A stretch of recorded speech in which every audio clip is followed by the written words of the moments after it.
Health at WPP and the World Women Foundation have brought together a fabulous panel for a really important conversation this afternoon about a health issue that faces every woman on the planet, no matter where you live and what your background is, and that is menopause. And of course, it is a women's health issue that is getting increasing conversation, but it's not enough. We need to do so much more to inform women all around the world. So without any further ado, please join me in welcoming our moderator for today's session, Chris Guilfoyle, who is the president of SeeHer. And SeeHer's mission, I think it's a fabulous organisation, Chris. This, for those of you who don't know, SeeHer's mission is to accurately portray all women and girls in marketing, advertising, media and entertainment. So with that, Chris, over to you. Hello, everyone in the room and on the line. Thank you so much for coming. We've all made it to day 4 of Cannes. Give yourselves a round of applause. And what I think is amazing is the conversation, the one prior to this and the one we're about to have now, on topics that just a very short time ago wouldn't have been discussed. Forget in a room like this, let alone recorded, but probably not even amongst ourselves, within our families and with our friends. So we're celebrating that menopause is having a moment, and how fantastic, since 2 million women in the United States enter menopause each and every year. No small numbers. And yet it was silent and no one spoke about it. And we in the industry, we are all here to use our collective voices and our budgets, our influence and our power to influence society and change culture. And I know from the nodding in the room that none of us takes that lightly. So I'd love for my fellow panelists, some badass women, to introduce themselves and tell us a little bit about what their role is in their organizations. Sure. Thank you. I'm Burcak, working in Bayer. I'm the global lead contraception. Very nice to see you all. Welcome. Hi, I'm Courtney Ambrosi. I also work at Bayer, as we call it in the United States. I lead communications and public relations for our women's healthcare franchise, so our IUDs and our menopause. Awesome. Hi, I'm Jennifer DaSilva. So lovely to see all of you, and it is a little hot in here. I don't know how we're all feeling up here. I am an executive officer at VML, and my role within VML is running various different accounts, but I have a passion for doing thought leadership around mental health and women, and one of the most recent studies that I've done is on the loneliness epidemic and what we can do in the workplace to help people overcome that, and we've looked at that data in regards to menopause, is what I'll be here talking about today. Thanks, Jen. Well, first of all, I have to say I'm very excited to be a part of this conversation. I think what Chris said is so important, that this isn't a conversation that would have been happening even maybe 2 or 3 years ago. So important. I'm Emily Seal. I'm the executive director at Clio Health, and our organization celebrates creative excellence in advertising and marketing in the health space. And I've had the privilege of seeing some amazing creative ideas and campaigns really change culture and conversation around stigmatized issues. And I'm excited to learn from you all here today, but also talk a little bit about some of those campaigns and what that looks like, and how brands, creative minds, and advertisers are able to help pursue and kind of the greater good for women's equality and health, especially menopause. I love that, Emily, and I think that if we all think about the images that we see, you know, a picture is 1,000 words. And if you can't see yourself, or people like yourself, or lived experiences that represent what you are living, then how do you know that there's hope? Going back to the panel just before. So we need to be filled with hope, but we also have to be fueled with action. And I'm going to start the questioning. We have so much to cover, where I'll just do a series of back-to-back for each of the panelists, because I believe that we'll uncover other topics that we can get into to really get into the meat of it. So Burcak, I'm going to start with you. Despite years of research in women's health, it feels like we're always starting from zero. It's so fragile progress, whether it's in contraception, maternal health, mental health, or menstruation. The barriers continue to persist. And through your work at Women's Health at Bayer, you see lots of perspective on these issues, where we can move forward and how we've rolled back. Can you share a little bit about that with us today? Sure, with pleasure. So actually at Bayer, women's healthcare is in our DNA. We are in this category, playing in this category more than 100 years. And we are committed to address different needs of women from puberty to menopause. So the category that we shaped in, of course, doesn't come as free as coming with the challenges as well. But what are those challenges though? Just to name some, like first of all, women's healthcare often gets overlooked, right? It's under-prioritized, underfunded, understudied. And also historically, when we look at the journey of women issues, like it can be during the period phases, right? During menopause, during pregnancy, they had been downplayed, right? So it's always like what we keep on hearing. It's just menopause. It's just your age. It's just your periods. So it's sort of like it's not actually just, right? We were expected to take it as it's a part of being a woman, but actually it's not. What happens is overall, this attitude not only downplays the importance of these issues, but also leads to embarrassment, taboo, and also fosters widespread myths and misconceptions. So what happens bottom line today where we are is woman is underserved, woman is just suffering in silence, right? And what happens is we cannot just, they cannot get the service, they cannot get the needs that we are sort of, willing to offer. And when you look at some numbers, 55% of women doesn't seek any treatment for their healthcare issues. And when we have a look to the menopausal woman, 45% of menopausal women, they just not going in this phase as prepared. It's just coming up as a full surprise. So also there is this workload, right? The workplace burden on top, which makes them even, to quit their jobs at their primes due to menopausal symptoms. So there are too many challenges that woman is facing today. But when also we look at the HCP side of the things, right? I mean, the HCP is the healthcare professionals. What's happening over there? So, of course, if we have a double click to menopause, which is our topic today, we do see, of course, they know the terminology of menopause very well. But when it goes to the details, like research says, 40% of menopausal cases are not well understood by HCPs. This is a big number. This is a big number that shows like there is a significant room for improvement in terms of having menopause to be prioritized, which is the low priority today, unfortunately.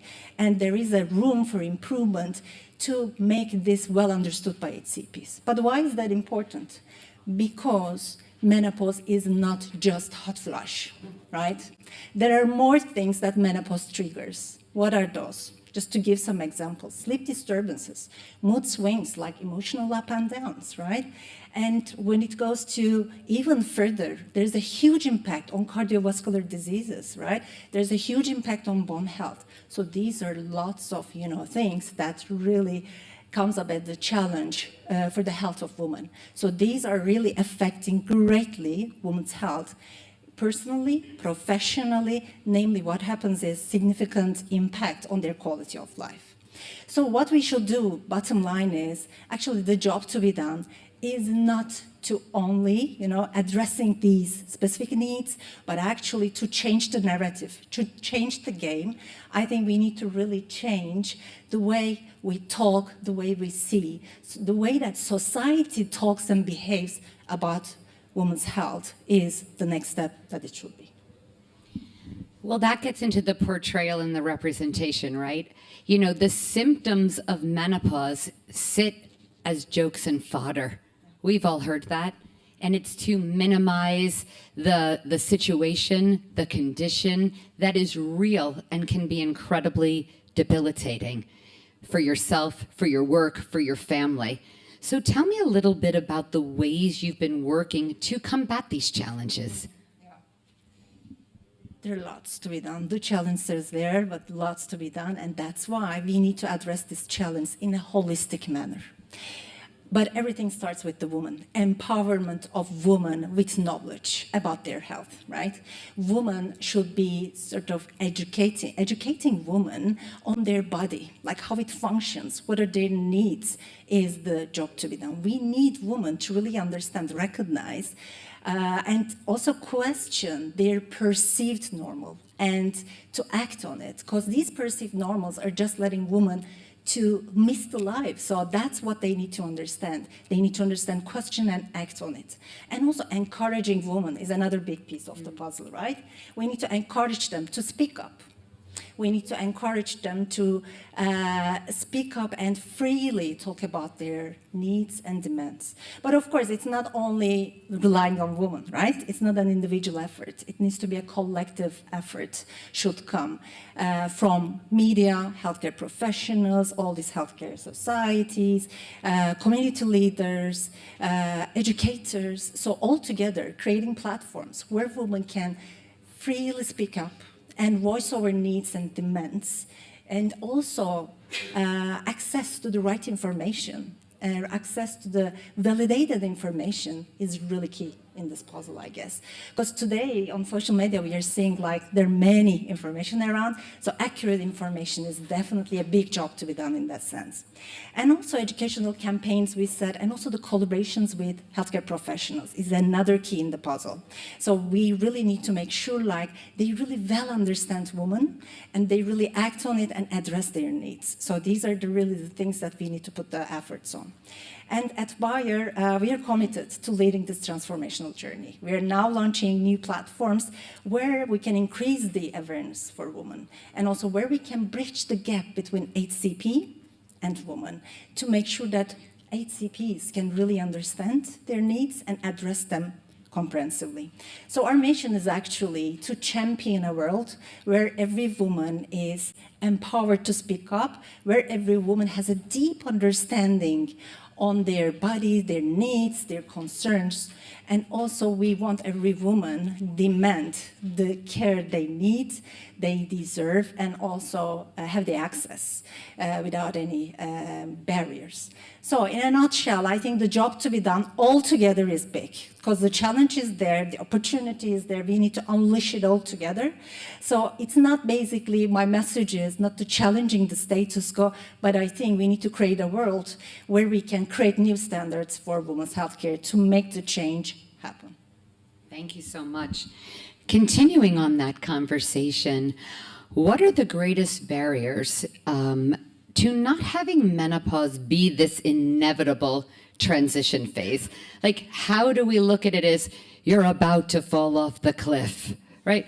How do we take this as something that we gracefully and supportively transition into and out of?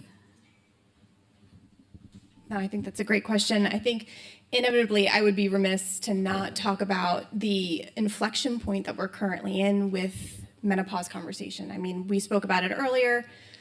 There is so much conversation within the last year about menopause, from celebrities talking about their first hot flash on their talk show with Drew Barrymore. You have Halle Berry screaming at the top of her lungs that she's going through menopause. It's gaining momentum and it's gaining attention, and we're having a moment, but it needs to become a movement. So how do we transition from a moment to a movement? And I think by breaking down these barriers and having open dialogue and conversation, that needs to happen, but the foundation is education. Women need to be educated, HCPs need to be educated on this whole transition, not just a hot flash. Burcak eloquently describes some of the symptoms, but women are not prepared for this transition. And HCPs, residency schools, they're not taught about menopause. Medical school, they're not taught about menopause. So how do we, as a collective, work together to raise education and information sharing that will inevitably inform policy changes or additional research and funding opportunities? Women spend a third of their lives in menopause, so it's huge. So So this needs to be elevated and escalated, and it starts, I think, with education. Well, and empowerment, right? So a show of hands, who is in the midst of or on the other side of menopause? Show of hands. No one would have asked that question again. 2 years, but yeah, in the midst of, Perry, which can be 3 years, 5 years, 11 years, 15 years, and on the other side. So let's talk a little bit about empowerment, right? Because ultimately, to change the conversation and provide education, we need to feel safe and empowered. Talk to me a little bit about those experiences, particularly with each other and with the doctor, and how can we as women and those that surround demand, feel comfortable, and knowledgeable enough to feel empowered? I think that's a great question. I mean, menopause has been shrouded in misinformation from, the get-go. So I think it's a lot of combating that dialogue and really beginning to open up to a safe space. I think it's starting with this conversations that's in mainstream media, being in PR. I love to see it. I love to see the New York Times covering it, the Wall Street Journal. They're all taking this opportunity to raise the awareness and create that safe space for women to have these conversations, this open dialogue. Not only do they need that safe space, but they need the resources. We need resources and information to continue to have this conversation and break down those barriers and show policy. And I know it's very different in the United States than it is globally sometimes, that there's this innate inertia with the women and with policy and access and coverage. And it's how do we break through to show that menopause is not a lifestyle drug, it's not a lifestyle opportunity. How do we talk about this as a clinical situation that doesn't need to be a monolith? It doesn't need to be this, thing that we have to overcome or it's so huge, because everybody experiences it differently. But women need to have choices to be able to decide how and when they're going to take control of their health, and providing those resources and access to information and education and treatment options, I think, are the foundation. We've got a long way to go, but I think we are definitely on the right path to getting there. I agree. And for those of you on the line, I want to say that there was a tremendous amount of hesitancy in the room to raise their hand. So I hope, 6 months from now, if someone asks you a question, you raise both your hands, right? Loud and proud. So Jen, we're hearing about this loneliness epidemic that is going on, and it's happening across every demographic breakout. But frankly, the collision in menopause is an even greater burden. The symptoms, the lack of understanding, the long-term health care implications, and then you throw a global pandemic and loneliness on top of that. Can you talk a little bit about the research and what you have found and potentially what we can all do about that? Yeah, I would love to. So we did a study, and this is our second year doing this study, and it's with another WPP agency, the Benenson Strategy Group, and that as well with a women's community called The List. And the first year, last year, was all about identifying the epidemic. And this was before the Surgeon General had come out that said that the loneliness epidemic is on par with the pandemic. And we uncovered that there is a problem, and that it isn't just a woman's problem, that it is an everyone problem. And we've dug into it more this year to identify what we can actually do about it.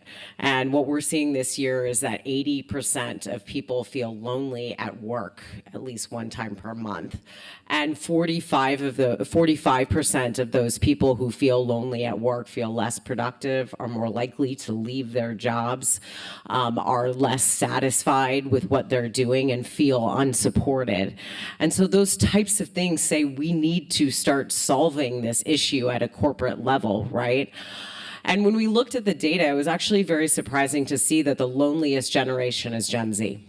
And I was very surprised because in the rhetoric that I've always heard, it's loneliest at the top, right? And as you get higher, it gets lonelier and lonelier. But actually, as you get higher, you've built this network that starts to support you along the way. And so these women or men that have gotten up onto the top, they do start to feel less lonely. But there are various different impacts and various different ways in which it impacts women more at a senior age than it does men. And that's really when we started to look at this data in terms of health and in terms of menopause. And 40 to 50-year-old women are just less likely to be vulnerable with their coworkers than any other generation, men or women. And that in and of itself, that lack of feeling that you can be vulnerable and share makes you not able to have those conversations about your health or things that might be impacting you. These are women that might not have had the same paid leave policies that we are getting now, that they have felt that they had to do it all versus more of a balanced situation and balanced approach than we're looking at now. And so this vulnerability is a learned skill, right, for them, and the ability to share and the ability to open up. And so the other thing that we learned is that these women at 40 to 50 need regular reminders to prioritize themselves because they are not thinking about themselves, and they feel at work that they're less prioritized by their coworkers and they're less prioritized by their family at home as well. So we need to be giving them ways in which to see themselves and their health and their feelings and the way that they're feeling about going through perimenopause or menopause, and make them feel it's a priority, right? We're actually marginalizing their feelings from the very macro level to all the way to menopause, which makes it very difficult. And one of the worst stats that I was reading is that 25% of this group says that no one has ever in their personal lives supported them in their career. And so as a result of that, and that they're feeling so unsupported at various different levels, and even they're not supporting themselves, right? We have a responsibility.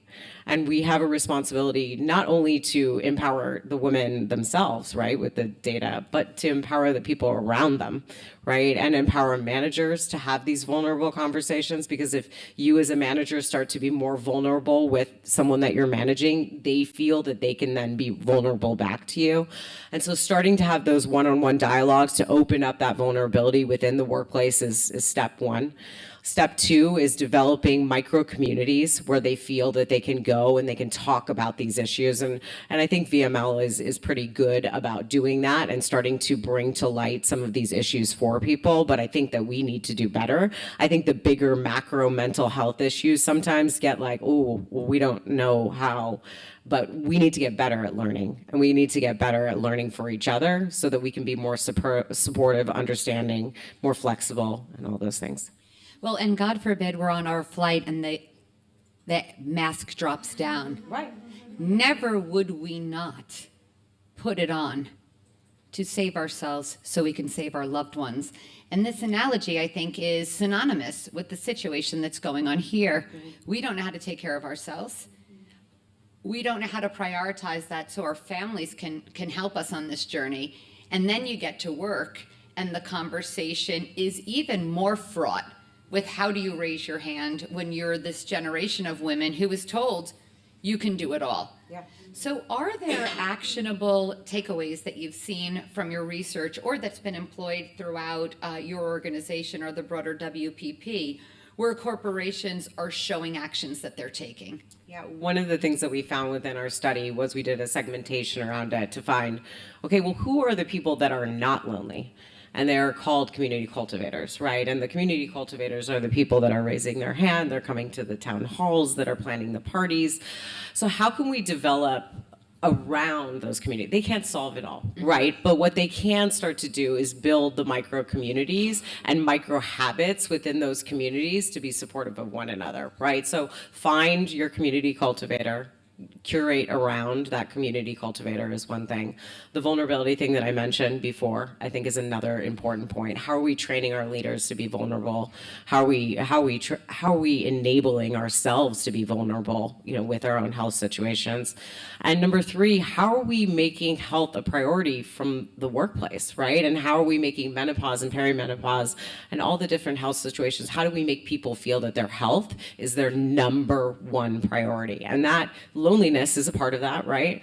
And all of these health issues are as well. And as you have a health issue, it's lonelier and lonelier and lonelier, right? Because you feel that you can't share. And so we need to open up those dialogues, allow people to share with one another, and really come together. One thing that I found was interesting is that in the data it said that you only need one person to feel less lonely at work, really. So bringing people together on a one-on-one micro basis, that are connecting over a commonality, like I'm going through perimenopause or a menopause, and being able to talk to one another about what kinds of tips and tricks that you have and things is really important. So even just like some sort of matching system where we can enable it for corporations to just help our employees. Yeah, and I have to give a shout out to our male allies. Ultimately, none of us, the 50% that is woman, can do this on our own. And I would imagine that in the study, it showed that men at that particular point in their career, 40 to 50, also didn't know how to show to be vulnerable, right? That is not a lived experience, right? The content that they see does not support or allow them to even show this vulnerability. So if they are the current leaders within the organizations that we're fortunate enough to work in, you basically have everybody in leadership unsure of how to embrace vulnerability and show that to their teams to raise up that next generation of leaders. So all of us have to tap into this sense of vulnerability actually can be a superpower. Yeah, vulnerability to connect, right? To connect Absolutely. with one another. And we're here at CAN, so, who better than Emily to talk about some of the award-winning or groundbreaking work. So my first question to you today is Equality Moonshot focuses on the innovative solutions to complex issues affecting women and girls. Menopause in the workplace is one of those significant examples. Can you share how creative and communication, any efforts that you have seen that has challenged the stigmas and the stereotypes around menopause, and specifically as it relates to this kind of professional setting? Yeah, absolutely. If you'll indulge me, I'm kind of going to bring us back a little bit further so I can contextualize the work that I want to talk about today.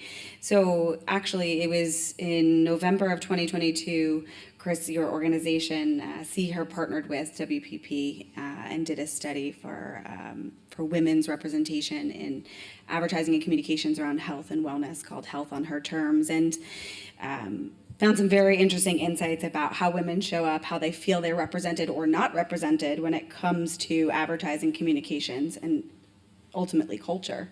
And one of the staggering kind of statistics that has stuck with me, and I talk to creatives about this all the time, is 47% of women feel like they are not, that media and advertising are not talking about women's health issues. 47%, that's half of us, don't feel like we're a part of that conversation, that we're being represented in any sort of authentic way.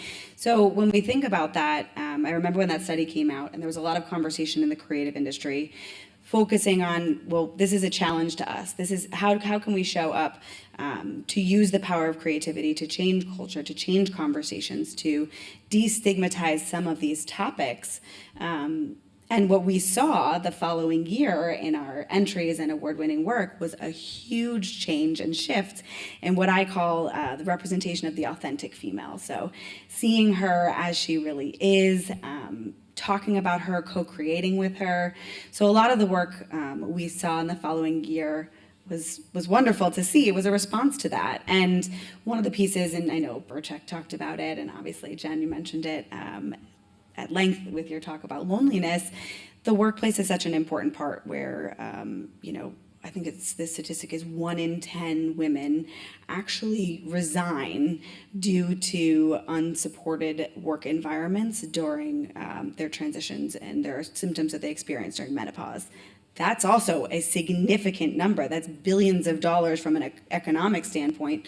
So there was a creative agency that worked with a nonprofit organization, and the idea that they brought to life was they actually hacked LinkedIn. I'm sure you've all seen those GIFs of, I got a new job, it's an animation, or celebrating 5 years at this organization.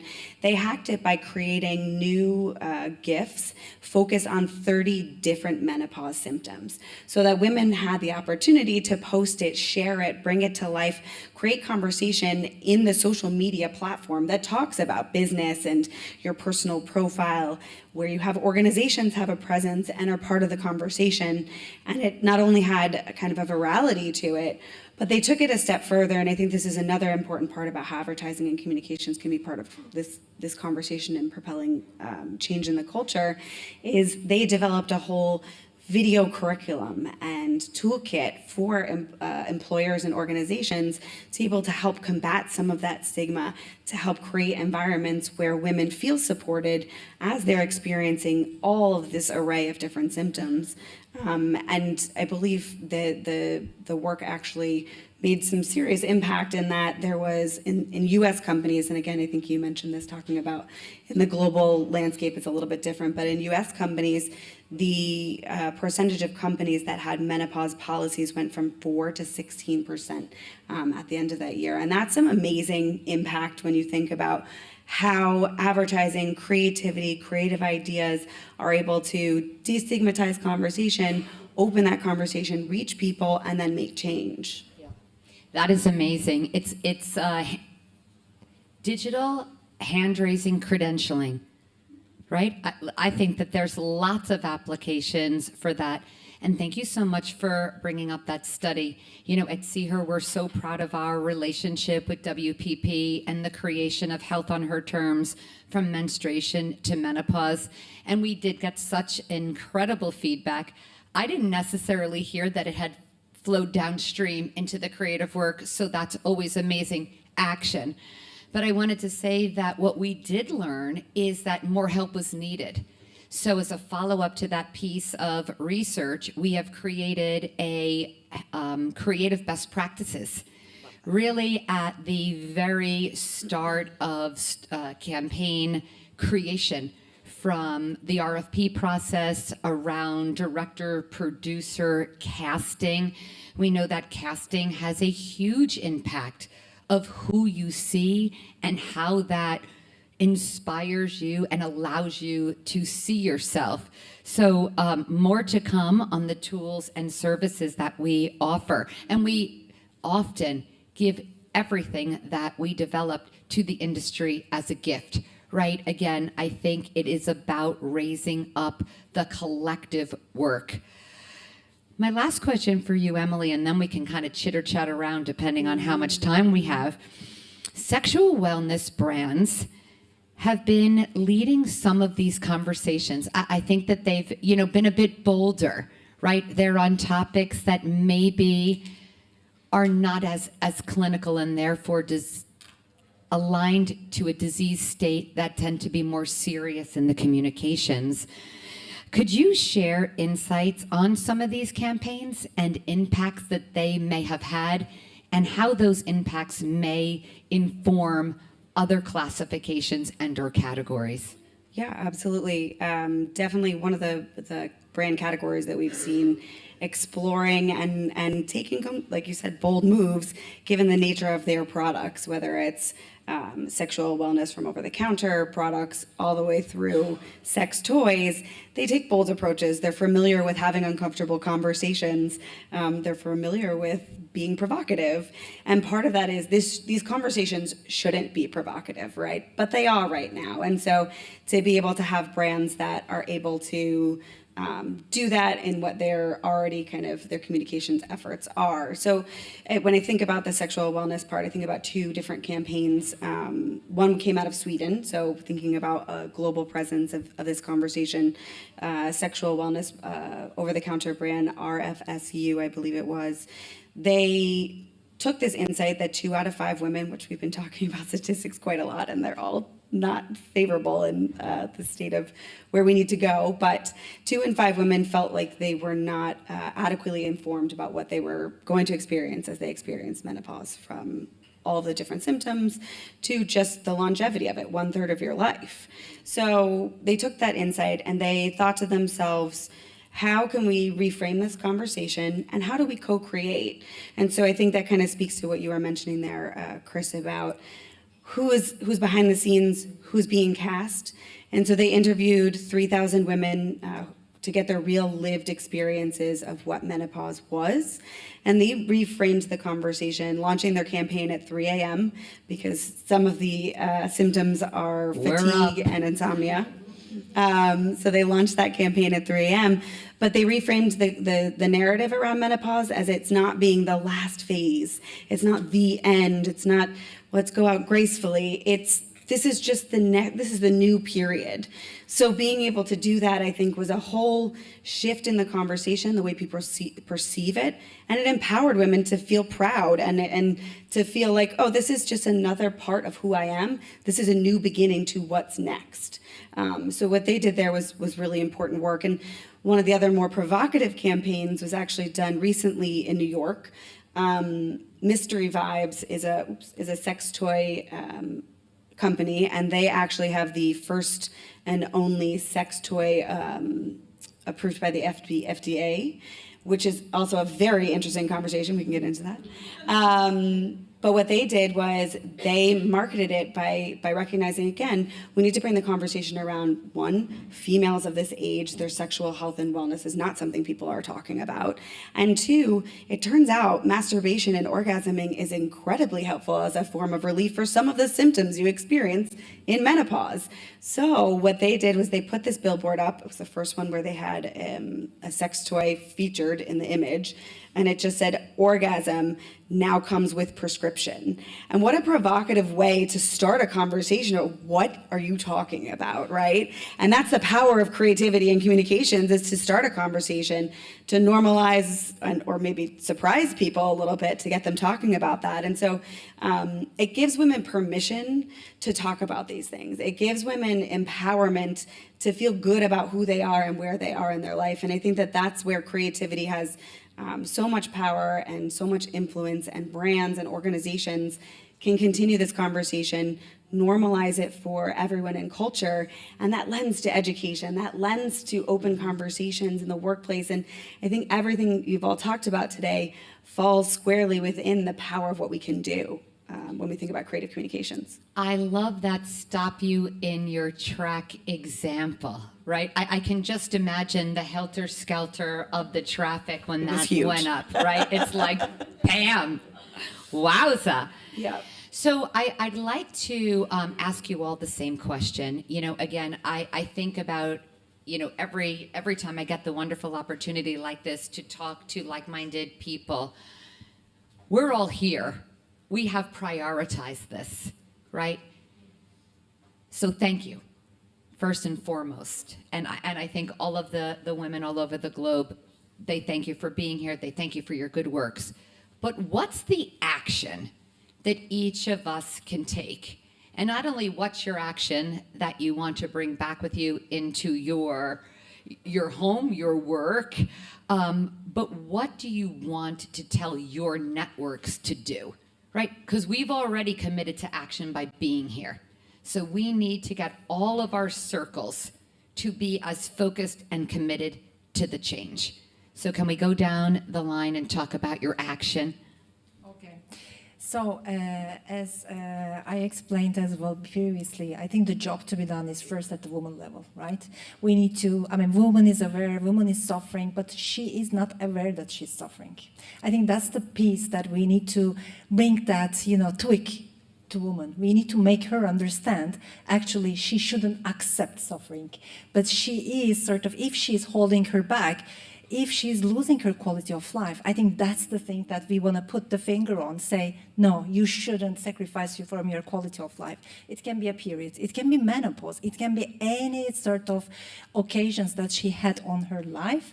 If it holds her back, she needs to act on it. So that's, I think, the thing that we are trying to do as Bayer, and I am so excited to do it. I really want to change the game in that angle, make women understand if she's doing some sacrifices, she needs to understand, she needs to sort of see it not the normal, she needs to understand what is normal, and she needs to act on it for her quality of life, for her best self. So own it for herself. Yeah. I love that. That's okay. We can clap, right? That's good. My dear. Mine would probably be to talk, right? You go home, you talk to your daughter, talk to your son, talk to your mom, talk to your aunt. Talking breaks the taboo. It breaks the stigma, even in your small circle. It doesn't have to be life-changing. It doesn't need to be broadcasted widely. If you start small within your own group, it grows. Women have this innate power to build something and blow it out of the water. I mean, if they just talk and they start movements and momentum. So I think by just talking about it breaks all of the stigma, the barriers, the uncomfortableness from the next generation. You're going to start to break it for your Gen Alpha, Gen Z, you know, whatever comes after Alpha, Beta, whatever we want to call it. Well, they're not born yet. You're going to be No one's come Beta, up with whatever's it going to come yet. next. Yeah, you need to talk, and I think that's the big takeaway, I think, from all of this. Terrific. Thank you so much. I think it goes back to prioritization, and I think it starts with, like, it's to your point, but it starts with us as leaders, right? How are we prioritizing ourselves, and how are we showing our team that we're prioritizing ourselves and our own health? Someone said to me the other day, don't think of it like if you have a doctor's appointment, don't say, well, I don't have time. Actually say to yourself, no, I don't prioritize my health. And when you think of it in that, like, frame, it's suddenly, well, no, of course I prioritize my health. I have to go to the doctors, or I don't feel that way, and so I shouldn't be at work today, or, you know, that. So we need to model what other people see. And if we model vulnerability and we model prioritizing our own health and having these dialogues like you just said, then it's going to make it so much easier for people to feel that they can do the same. I love that. Lead by example, for sure. And have conversations. I agree with that, too. One thing I would say, and considering it through my lens, is I challenge brands, organizations. I challenge you to be bold, be brave, do what's unexpected, because that's what's going to create conversation. That's what's going to change behavior.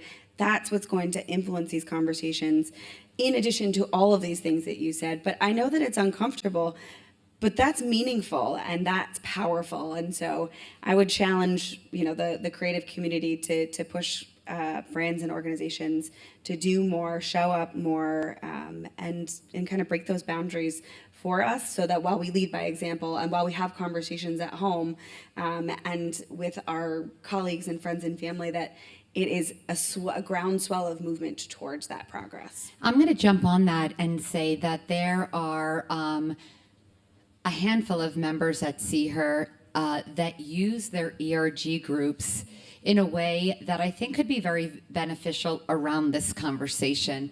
You know, we talk about community and bringing together, you know, women or moms or members of the LGBTQ community and so on. Ultimately, it's that cohort who knows your company best. By sitting with them, by sharing the creative, by asking them how far you can go in pushing that envelope, right? How comfortable do you feel when you're looking at this creative? Can we go further? I think it sparks dialogue, not only about the work, but about what the teams that are sitting around the table are feeling about that work as it relates to being employees and as people. Well, making can create policy change within, right? That is exactly right. And I know that there are some organizations where their employees have said, you have not gone far enough. Or the way in which you're depicting this is far too safe and no one's going to get our point, right? So because again, they know enough about the campaign or the ethos of the organization, they feel bold enough, informed enough to speak up in that regard. And I've seen really wonderful creative and progress within organizations when they put their own people at the table to have that conversation. Absolutely. So we haven't gotten a flashing sign. I'm wondering, how much longer do we have? Okay, should we go to questions? Are there any, Wendy, I know you have to have a question. Yeah. Terrific. In the front row, if you wouldn't mind standing up, introducing yourself, I'd love to hear your question.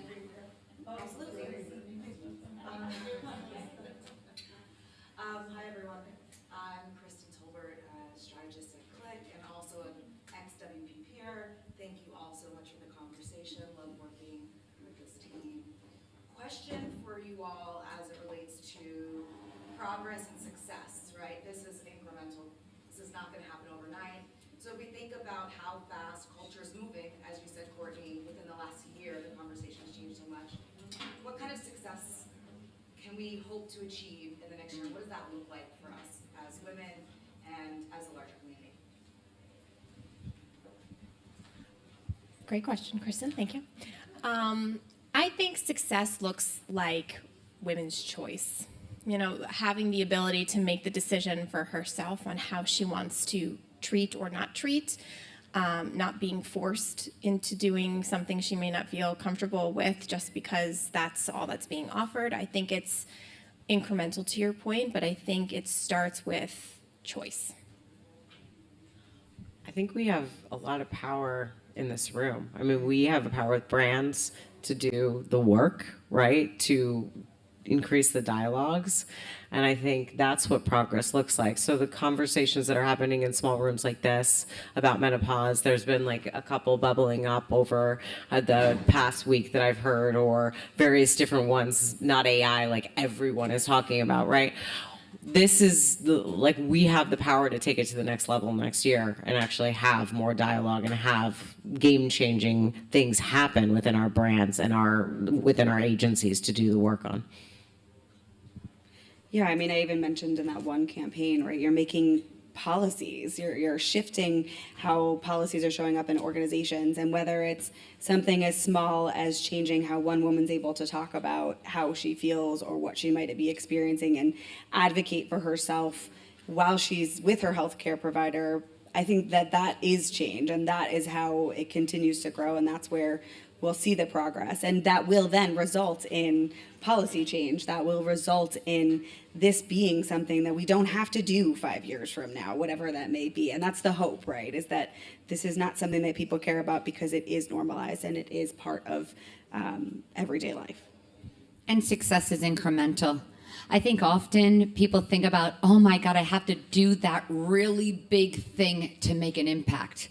Just do something, no matter how big or small. Again, like we said in the beginning of the conversation, prioritize something that you yourself are going to do, and then challenge your network to either do that, and if they don't like that, to do something else, right? And so on, and so on, and so on. Do we have time for one quick question? Or Wendy, do you want to come up in our 2 minutes and wrap it up? Yes. Yeah. Are there any other questions, though, in the room? Any other thoughts? Go ahead, Nicole. I'll be quick. Yeah, no, it's fine. Nicole, VML. I think the conversation, I think Burcak, you were centering on this around having a little bit more of investment into evidence-based women's health, right?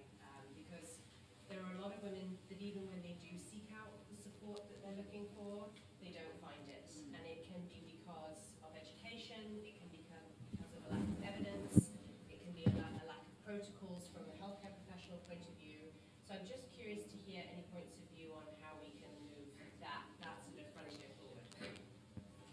Yeah, maybe I just start and you continue. So exactly, as we said, like it's a collective work. It's not like an individual attempt, right? So that's why the payers, the community leaders, all these different stakeholders should do it together, right? We said unprioritized, understudied, underfunded, everything needs to come together, Nicole. So the thing is, it's not just one, but everything. So the awareness in terms of, you know, the body, I mean, how the health should look like, and how we can support women from payers' point of view, regulatory point of view. So there are lots to be done. So this is something that we are at the beginning of the journey. There are lots. But I think it should be a joint force in that sense. So that's why I think the big job to be done in terms of education of HCP, education of payers, education of women, from each angle, and on top, the encouragement and freely having everybody speak up should come together to make this happen and change the stuff. Again, it's not individual, but collective works to be done.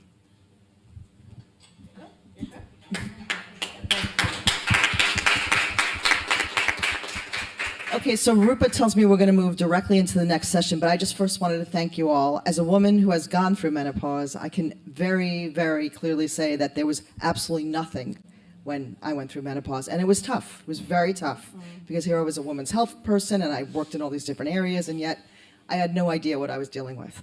So on behalf of all the women who have gone through it, keep going. All the women coming to go through it, well, thank you. And we just have to keep talking. And I think Health on Our Terms, thank you for being such a goddess around this in terms of continuing. You talk about it more than I think people at WPP talk about it. So it's all good. But thanks everybody for coming. This has been wonderful. And I really appreciate all of you and your diverse input.